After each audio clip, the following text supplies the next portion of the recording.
This segment of the Indigenous Languages Series was filmed in the Canadian Museum for Human Rights, situated on ancestral land on Treaty 1 territory.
Robertson is a strong Cree speaker who values all Indigenous languages.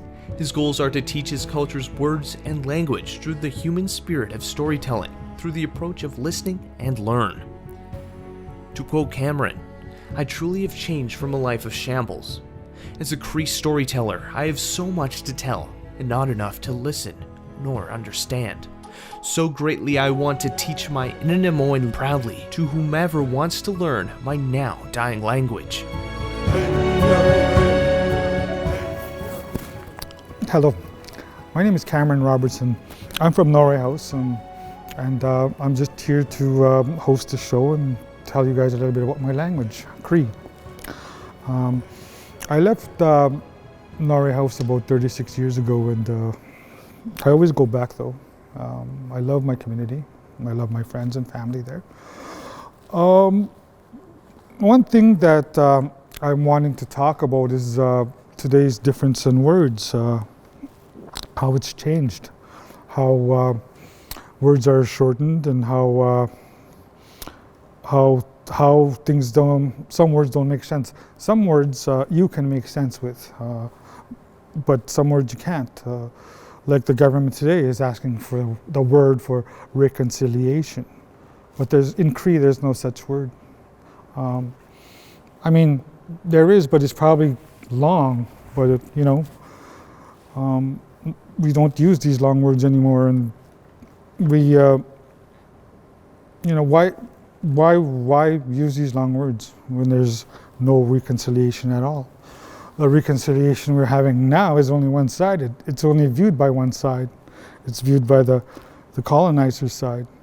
Right now, there's no reconciliation because we still have murdered and missing women, people. Our language is disappearing. Our men are in jail. Our people are in jail. People living in bus shacks. Is that reconciliation? Is it worth putting Cree word to that word? Is kitimagiswin, being poor. That's the reconciliation on my view to them. And there's no reconciliation. There's no word for reconciliation. And I've seen this a long time. I know I'm gonna make a lot of people mad, but think about it. Is there really reconciliation? No. I grew up as a trapper. I was born in Norway House and raised about 10 kilometers out of Norway House in a town once called Warren's Landing. It's now a ghost town. It was once a thriving community at one point back in, I don't know, say maybe 100 years ago. But things changed as well there too. My grandfather was a trapper, fisherman. We lived as nomads, lived off the land. Like I said, it was the only way we knew how. And our culture was strong, our language was strong, our people were strong. Today, our people are in pain, living in bus shacks. Alcohols and drugs have taken over their lives. They're weak. You want to do reconciliation with that. Is it ready? I don't think so. But who knows? You know, maybe they just want to do reconciliation, give out a bunch of money, and then shut up. But I don't know. I'm not for it. Until I don't have to wear this on my head, then we're ready for reconciliation. But today, I don't see it. About the language change, there's a lot of words as well that that people use that don't really make any sense. Like a word, I will say "kawatistagats," which was like an alarm word back in the day, where people would yell it out. It was like a 911 call for people to say if somebody fell through the ice, they would yell "kawatistagats," and people would run to go help this person that's struggling. This changed throughout the year. The people, I see it now all the time, they say "stagats." There's no root word for "stagats." I don't see, you know, they have to have a root word in order for it to make sense. Kwati is the root word. It means to get ready, to prepare, to hurry and prepare, kawati. But they shorten it to kwati, kwajistagats. And these words are kind of very important to always hold on to, because you always have to know where to fall back on. Just like, what's the Cree word for reconciliation? Fall back on it and you go, "Kitimagisun." Poor people, we're still poor. And the only way that I see reconciliation happening is if we take control of our governments, our own way, our own people, and our own law force, maybe, or you know, maybe lawyers or whatever, just to educate our younger people and have them pushing towards that way with our language and culture. And this would be a beautiful thing. But today, no. Another thing is I'm told is things need to change within the immigration system. A lot of people that I know that come in, that are new Canadians that come into Canada, they go into this immigration office and they sit there in this class with a bunch of people, and there's a person presenting how to live in Canada, and they're told to stay away from Indigenous people from downtown. We are bad people, you know. This right away is not a good thing for us right away.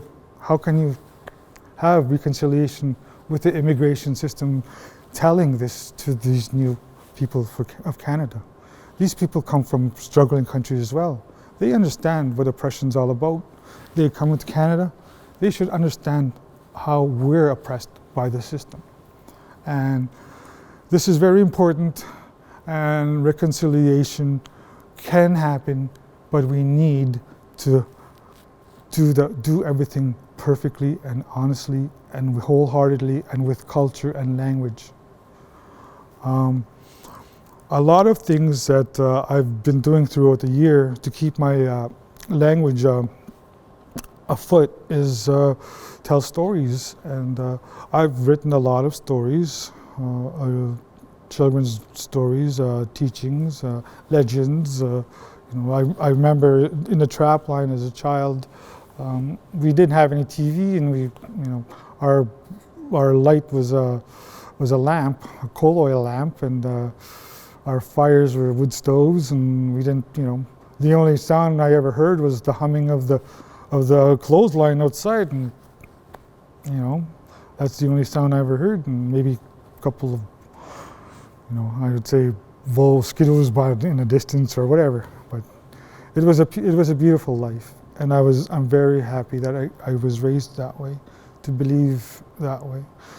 But along the way, when I was about 8, when I moved into Norway House, and from there, I went to Jack River School and, you know, started to learn the real way of life, and things didn't turn out for some of us Some of us had a hard time in these schools. We were told not to speak our language. We were told to lose our culture. As I got older, things got harder with my language and culture in the schools. I used to come and live here with my mother, and she was into the culture, and she would braid my hair, grow my hair and braid it, and I would feel so honored being a part of something. And then I would go back to school, be nice, and the nuns would look at me, and then I would become the scissors, and my pride would fall on the floor each time. And this happened every year for about 4 years. One time I tried to beat it, and I thought, my auntie, late Vicky Apatagan, she gave me a Rod Stewart cut, and I was so proud of this Rod Stewart cut that I went to school thinking, okay, they're not going to cut it. Rod Stewart. Well, sure enough, they cut it, and my Rod Stewart is on the floor. But things like this kept us suppressed, and our language is in very, very, very much in danger back home. I went to a few years ago, or alone, was it? Yeah, a few years ago I went back home to every year we have it's called York Boat Days. It's Treaty Days, and it's in August, and I go home. And I walk up to old friends and I say, "Tansi, tabi kaya sawa mitan." "Oh, hey man, how's it going?" They would reply, and I would look at them like, "I'm trying to talk Cree to you. Why don't you talk?" And they wouldn't talk. They wouldn't respond in Cree. Was it because I became an urbanite that they thought I was English, or no? Because they're ashamed to speak, because of the nuns, because of the system, because of oppression. This is still going on today back home. They are ashamed or embarrassed actually. But the synonyms for being ashamed is embarrassed. So you have to really think about it. Where did this come from? Why is this happening? It was because of the system. It was because of oppression, and it's still happening today because of oppression. It's just. We have to keep it alive. We have to keep our language strong. We have to keep telling our stories. I've been so busy writing stories. I've written all kinds of stories. I've helped out all kinds of projects with different people with their own projects. If they wanted some Cree in their artwork or in their stories, I'm the guy they came to. And I've done commercials. I've done a play actually not far from here at the Manitoba Children's Theatre, where I wrote the Cree part of the play. And the play is called Frozen River. And I think it's a puppet play, or I'm not sure. But I wrote the Cree part, and I was very honored to do so.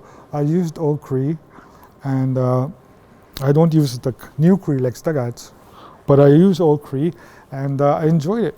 I love doing it. And I'm also a poet. I quit school at a young age. When I moved to Winnipeg, this was probably when I was about 1984. I remember because I seen Michael Jackson on TV, and I wanted to dance like him. So I left Winnipeg. And, but I always went back, like I said. I left for Winnipeg, and I always went back and spoke, to my family and friends. But again, I'll say they're dying off. And now there's kids or younger people that can speak, but they can understand, but can't speak. So we have to kind of make them speak, help them speak proper words, and so they know how to write and read them. And we have to do it the right way. We have to do it the right way because we can't make up our own way. We have to do it the standard way.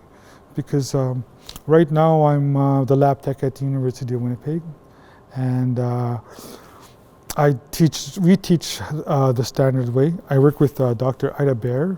She's also from Norway House, and she's a very, very wise lady, very smart, and she knows what she's talking about. And I love listening to her and learning from her. She's very open-minded. If you want to start learning the Cree language, you would probably do a little bit of research, maybe download the Cree app, look up some words, write them down, notice the accents on the words, and learn the accents, the importance of the accents. We have, long O, long I, long E, and long A, with the accent on the top of the letter A and O, and those are sounds that make. On one of my lessons further on, I'll be able to tell you guys how it works a little more. I'll be able to write it down. But now I'm just going to tell you. It's very important to know these accents and how they work, because I will just say, for instance, Machi, M-A-C-I. Okay, the accent is above the A, Machi. If the accent was above the I, it would be Machi. So it's very important. Machi and Machi are two different things. Machi is to go hunting, and Machi is that's it. That's how it's like. That's what it means. Machi. That's how it's like. And it's important because when you're reading them, you have to be able to understand how they work. And Cree literature, it has its own rules. They have their own rules. We have our own rules. We don't go any other way. We just follow these rules. And there's also new words that are coined. Then there are a lot of coined words, and these words you can coin words from anything, because there's always new objects. So if you want to learn how to write Cree, how to download an app, learn some words and learn to pronounce them, ask questions. Always ask questions. I have a group on Facebook. But I'm writing a novel, and my novel is named that group right now. But my next project, I'm going to change the name of the group and use different words. So this way, I'm teaching.